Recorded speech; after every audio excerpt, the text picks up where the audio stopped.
Thank you very much. Thank you so much. I'm so grateful to be a recipient of this award and to be keeping such extraordinary company.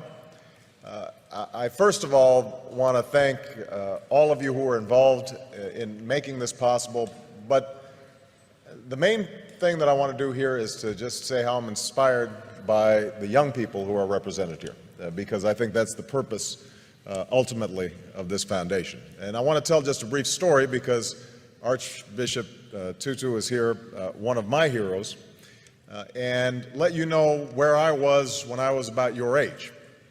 I'm really dating myself now, although I'm also dating the Archbishop, because back in 1979, I was a freshman in college at Occidental College in California.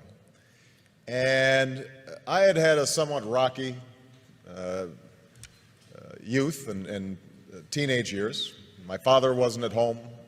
I was growing up partly with my grandparents in high school.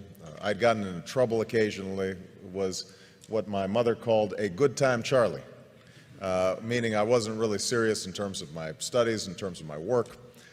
Had some awareness of the world around me, had some sense of injustice and unfairness, but it wasn't finely honed, it wasn't well developed.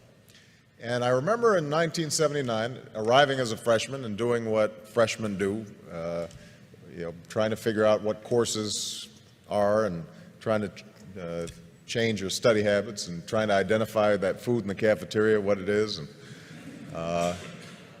And we were visited on campus by a couple of gentlemen from South Africa who were representatives of the ANC in 1979, 1980. And they spoke about their efforts to overcome apartheid. And for about an hour, myself and a group of students listened to these young men who were not much older than we were describe the extraordinary struggles they were going through, the sacrifices that were being made, people who were enduring jail and torture and beatings because they had a sense that somehow, some way, justice would prevail. And that brief meeting, I think, in some ways changed my life, because what it told me, first of all, was that ordinary people can do extraordinary things when they're given an opportunity. We sometimes think that our leaders have to have fancy degrees or well-educated or some public office somewhere. These young men had none of those things. But what they possessed was a anger over injustice that they were able to channel in a constructive, positive way. And I thought to myself that they gave me some sense of the direction that my life might go. And so I became active in the anti-apartheid movement on campuses. And I'm not sure we were particularly effective. As I recall, Occidental College continued to refuse to divest despite the various protests that we organized as students. I transferred to Columbia, and there was similar resistance on Columbia's campus.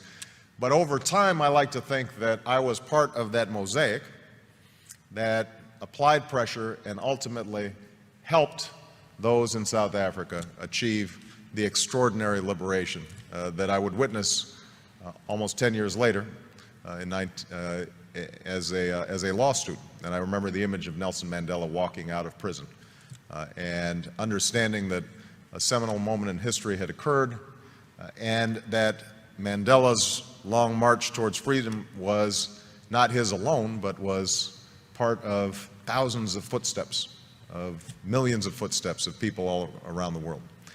And I trace back me getting involved in politics to that moment, because as a consequence of that organizing on a college campus, I became a community organizer. As a consequence of a community organizer, after going back to law school, became a civil rights attorney. As a consequence of being a civil rights attorney, I entered the state legislature, and I now stand before you as a United States Senator and as a candidate for president. And so the primary message I guess I have in receiving this award is that all of you represent enormous potential and enormous possibility for change, because we all know that injustice still exists. It exists here in the United States, in every poor neighborhood, and every inner city, and every rural community, all across the country. There is quiet desperation. Young people's lives are filled with sadness and desperation and anarchy and chaos. And obviously all around the world, we see those same symptoms of hopelessness made manifest in places like Darfur, in places like the Middle East, in places that too often are forgotten about and not written about until they flare up in tragedy. So I hope that all of you who are on the brink of doing extraordinary things decide to channel that talent and that energy and that imagination to figuring out how do you move the process along for a better history. You know, how do you put your shoulder against the wheel and move that boulder up the hill? And I'm absolutely confident that if all of you take up that challenge, the world is waiting for you, ready to be changed.